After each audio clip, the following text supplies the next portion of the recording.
What's up, ladies and gentlemen? Welcome back to another YouTube video. And in today's video, I want to talk about a movie that I watched recently uh, called Midsommar. Um, I'm a big fan of horror movies, and I love different types of horror movies, whether it's the classic slasher type, paranormal, um, demonic, spiritual.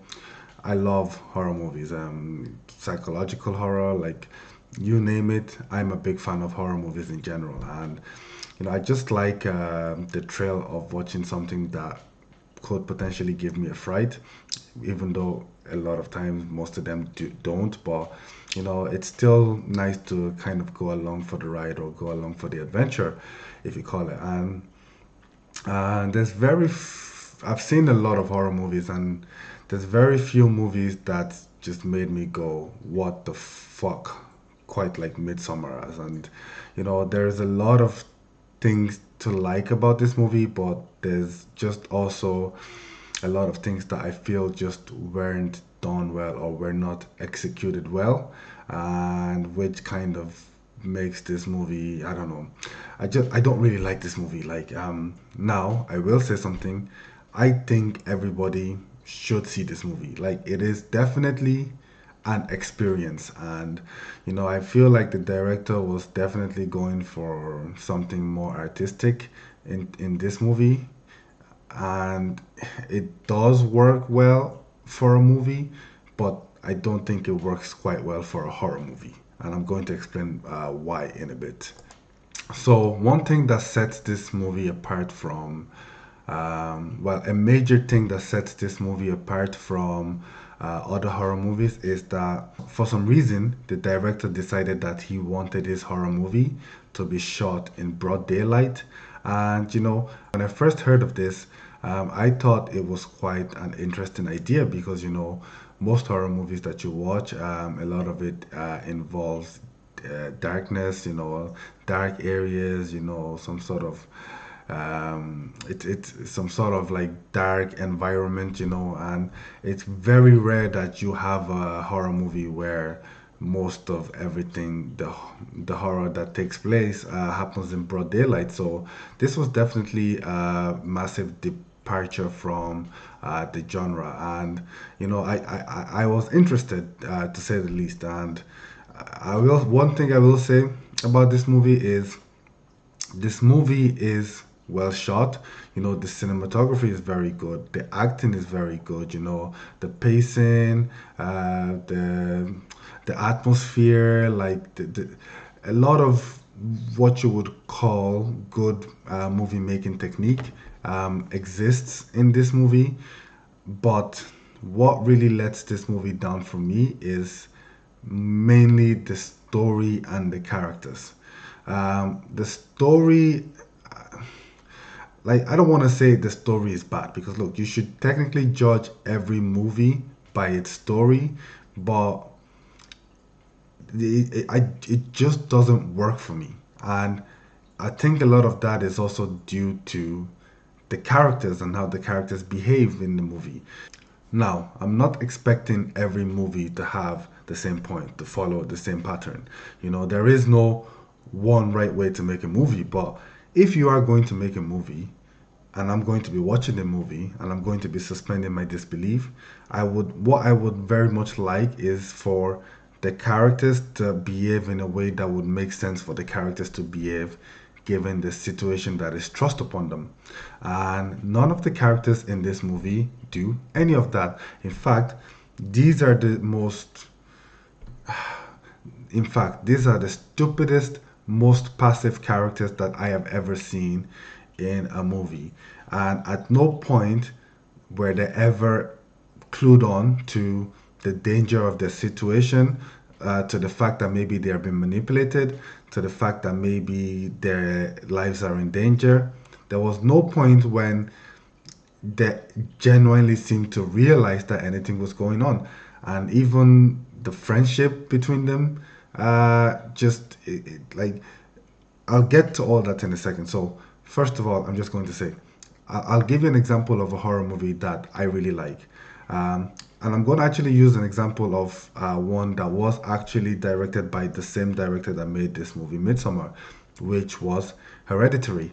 Now, Hereditary has some sort of duality going on in the story where the main character suffers from some the main character suffers from some sort of mental illness, and a big plot of the movie is that all these things that the family in the movie is experiencing, is it due to the mental illness? Is it something that's hereditary by the name of the movie? Is it something that's been passed on generation to generation? Or are there actually demons haunting the family? Now, the first part of the movie leans heavily into this possible duality where it's we're not sure if there is actually a spiritual or a demonic presence, or if this is just due to mental illness. But by the end of the movie, we do get a definitive answer, which I quite like. I like when a director is able to, uh, give us a definitive conclusion to the story rather than leaving it ambiguous for the audience to decide. I know some people prefer that, but I actually prefer when there is a definitive, clear answer. Yes, it's a mental illness, or yes, it's a demonic presence.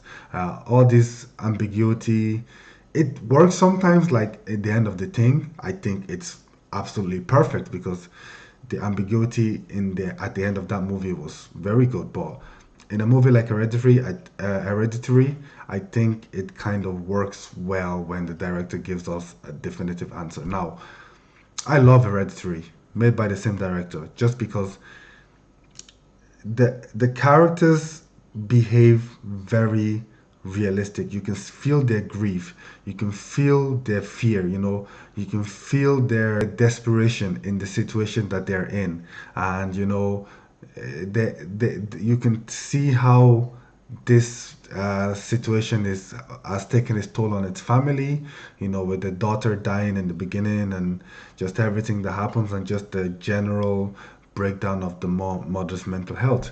But in Midsummer, none of that happens. Now, first of all, I'm going to talk about Christian and Danny's relationship.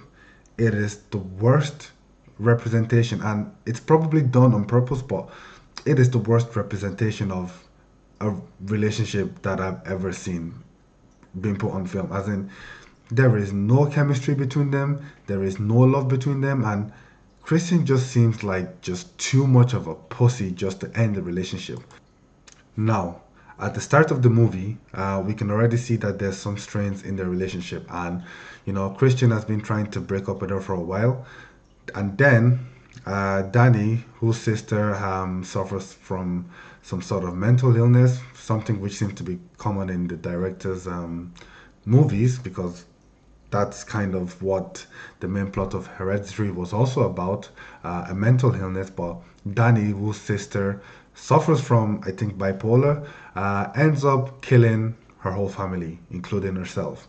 And this obviously has, as it would, a really, really negative impact on Danny's life. Now, Christian was about to break up with her because he wants to go on this trip with his other friends, Josh, Mark, and Pele. So when he finds out that, when he finds out that Danny's sister did what she did, he decided that he couldn't possibly break up with her right now. Now, this is a terrible idea. Listen, if you are not if your relationship with somebody is not working, if there's already strains on the relationship to the point that you're almost about to break up with her, I can guarantee that a tragedy of this magnitude is not going to magically fix whatever problems that you guys have. And I don't want to dwell too much on this point, but again, this and maybe this is something that I can see something doing. So this isn't what I makes me dislike the movie, but just already you can already see that this character does not make the best decisions. So now you've decided to stay with her, even though you still don't have feelings for her. That's okay. So now Pele is suggesting that Danny come on the trip. You've been planning to go on this trip. You didn't even want to tell her you were going on this trip. And then you decide last minute that, okay, you know what? She should come on the trip. Now, can anybody tell me, does that sound like a good idea? You're going to a foreign country you don't know with your girlfriend who's just experienced possibly one of the worst things that could ever happen to a human being, and you're going to take her on a trip to a place where you don't know. Again, we can't. We know what happens in the movie. They don't know what's going to happen. In their mind, they're just going on a nice holiday. So I'm not going to use that as a mark to judge them. But I'm just saying, if you guys were in that situation, is that something you would do? Like, clearly, she needs help. She needs therapy. She needs support. She does not need to be flying over to another country after experiencing such a tragedy.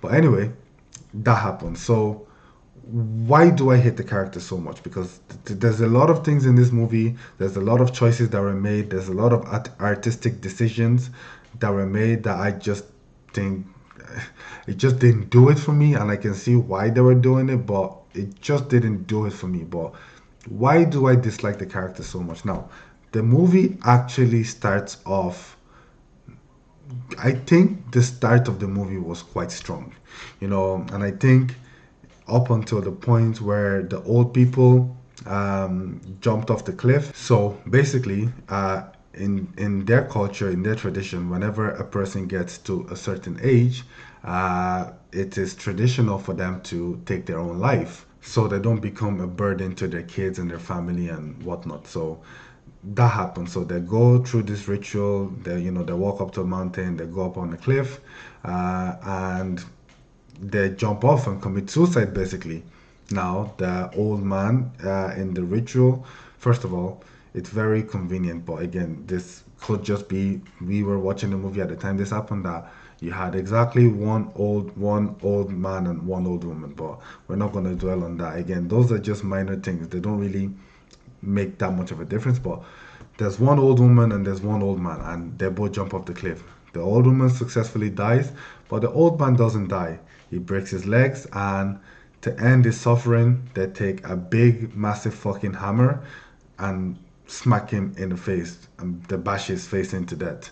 Which, again, if it was just a case of you need to kill somebody because they've passed their natural age, why would you pick that as the way to kill them? Like, that's just insane. Which rightly so, the two British couple that were also there, that were brought by another member of the tribe, not Pele.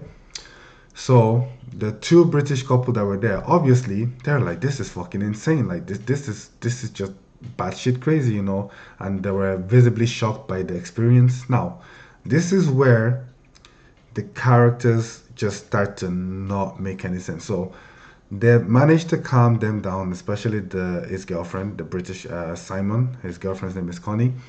So they managed to calm them down and explain to them, look, this is just our tradition. This is what we do. It's still batshit crazy, but clearly they want to leave because they're like, look, we cannot stay here. Now, so number one, you've came to a country where you do not know. You do not know where, if there is any local enforcement, police, anything like that. You have no internet, I'm assuming, no telephone signal, no way of contacting the outside world. There's no bus service, there's nothing. So while you're there, you are completely and utterly reliant on these people to, look after you. Your whole survival is completely dependent on their generosity. Number one, why would you put yourself in this situation? Like, I know some people like the idea of going into the woods, going out into nature, but a lot of people who go hiking, they usually have a phone, or they have, a light, something to kind of they can use to contact or signal people if they're in danger or whatever. And even then, it can go badly for you. But you guys have decided to not only do something of like that, but you've done this in a foreign country where you don't even speak the language. That's fine. So Connie and Simon decide they want to leave. So we get back to the village, and then Connie's looking for Simon. She's like, "Oh, where's my boyfriend or where's my fiance? We need to go." And they tell her that, "Oh, he already left without you. He just left without you. But don't worry, we're gonna take you to join him." Now, obviously, she does push back on this, but she does not push back nearly enough, not in the way any real human being would do. Because let's be honest, if you went somewhere with your fiance and you're about to leave, and then they tell you, "Oh, your fiance left without you, or your boyfriend left without you," and you know damn well, because I know there's a part where I think Danny and Christian they had a little talk about that, and Danny kind of threw like a snarky remark saying like, "Oh, you would probably do something like that," but I don't care how bad of a boyfriend Christian is. Even Christian wouldn't be that crazy to just leave without his fiance. Number one, you know the headache that's going to come when you guys meet up later, if that's what you actually did. You know, the nagging that's going to come, that's not something any reasonable person would do. But she just kind of accepts this. It's like, yeah, okay, yeah, you know what? That makes sense. You know, we came here together, but yeah, he probably just left without me, without telling me, without saying goodbye, nothing. Obviously, we know he's dead. We know he's dead at this point, but it's the fact that she doesn't even question it. And this is a constant theme in this movie. Every single time one person dies, there is nobody that's even remotely suspicious, like, "Hey, where are all these people I came here with? Where are my friends?" Now, if me and my friends went on holiday anywhere, and we usually see each other, hang out, da da da, and then all of a sudden my friend doesn't turn up for a day, 2 days, I'm going to be I'm going to be worried. I'm going to be calling them. You know, I'm going to be suspicious. I'm not just going to be like, he's probably fine. He's probably. At no point in this movie do any of the characters behave in any normal way that any human being would behave. So the guy gets killed, and then his girlfriend gets killed, obviously, as well. Now, I can understand that maybe why the other four, because they're the American people, I can understand why they might not consider anything suspicious here because, oh, they just left, that's fine. But now, your friends are starting to die. First, I think they killed Mark because he was taking a piss on the ancestral tree of the village people. So he gets killed. Again, the rest of his friends, that's not a big deal. Where's Mark? He just disappeared. I mean, where could he possibly go in this secluded village? There's no shops. There is nothing around for miles. Where could he possibly go? There's like I think the population of the village is like 200 people. Your friend doesn't show up. Who cares? And then the other guy, Josh, him and Christian, they were fighting over doing their thesis on the village people, which was the whole reason why Josh was there. But Christian kind of just hijacked him on his idea. But he was trying to get a peek at the Bible to say of these village people, and then he gets killed. Now it's just left with Danny and Christian. Again, no suspicion from any of them. Now, I can maybe get why Danny isn't because she's going through her own shit, and she should never have been here in the first place because, like I said, her mental health issues that she has, she probably should never have been in this situation anyway. But she's here now, and they're doing everything in their power to make her feel at home, to make her feel welcome. So she's kind of starting to have this kind of distance from her friends and the people that she would classify as her friends. and Christians just kind of being around, kind of just floating about. They're all taking drugs, they're all doing this, and you know, I can understand that, but that doesn't excuse the fact that four of the six people that you came with have mysteriously disappeared, and none of you at any point even brings it up. Hey, where are my friends? Where are these people? Something.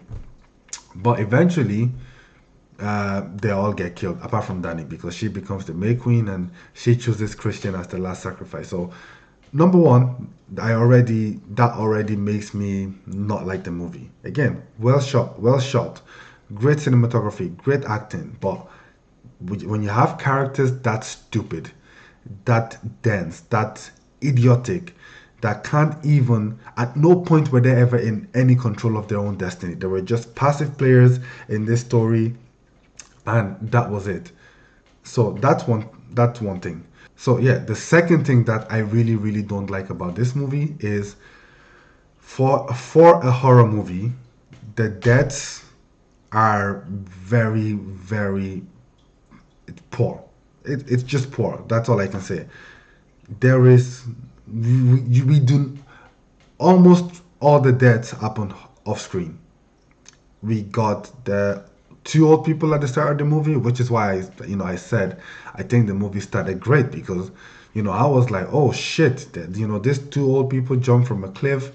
The old man doesn't die, his leg breaks. You see like his leg snap horribly and he's in pain, and then you see them bash his face in.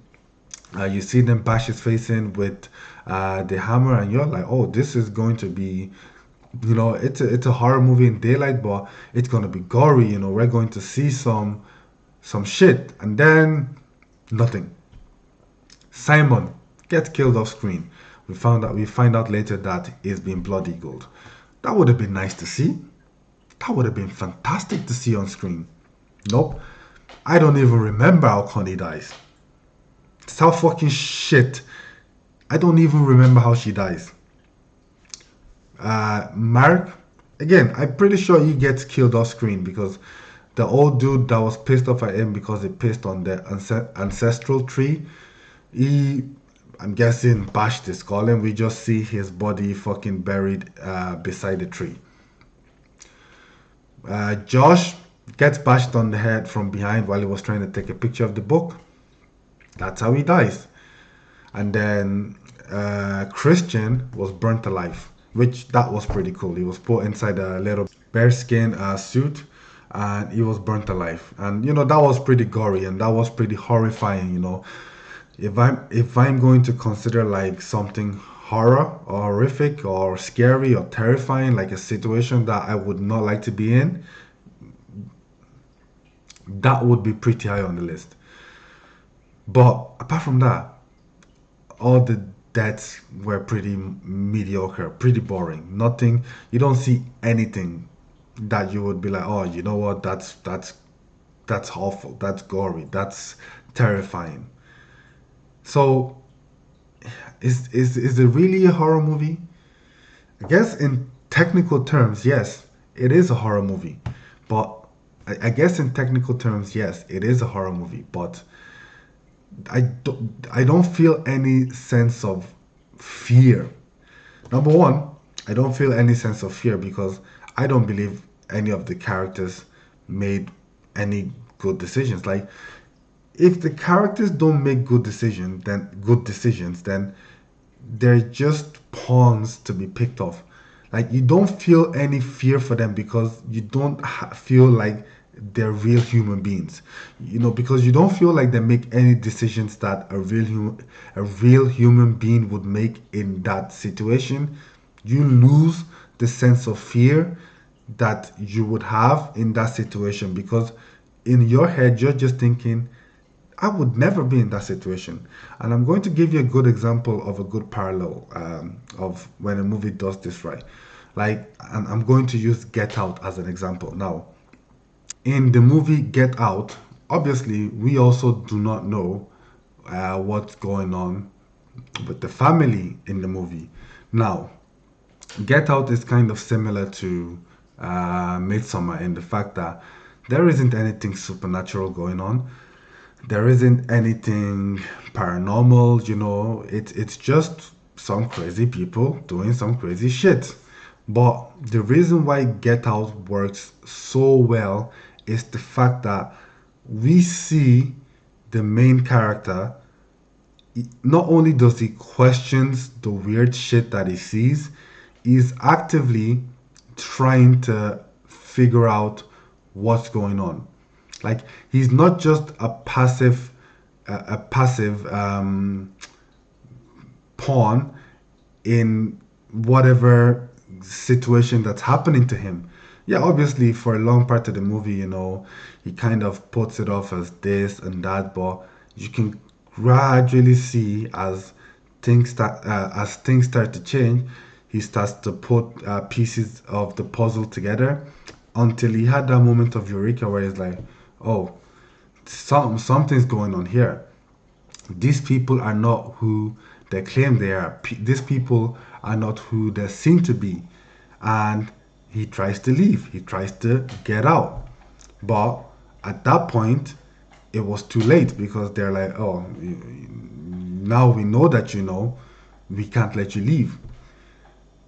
But what made that movie work is the fact that the main character was very proactive in his own freedom. Now, if he had died, that would have still been, it would have been bad, but at least he tried. At least he put pieces together. And that's kind of my problem with this movie is that at no point did it seem like any of the characters even had a brain.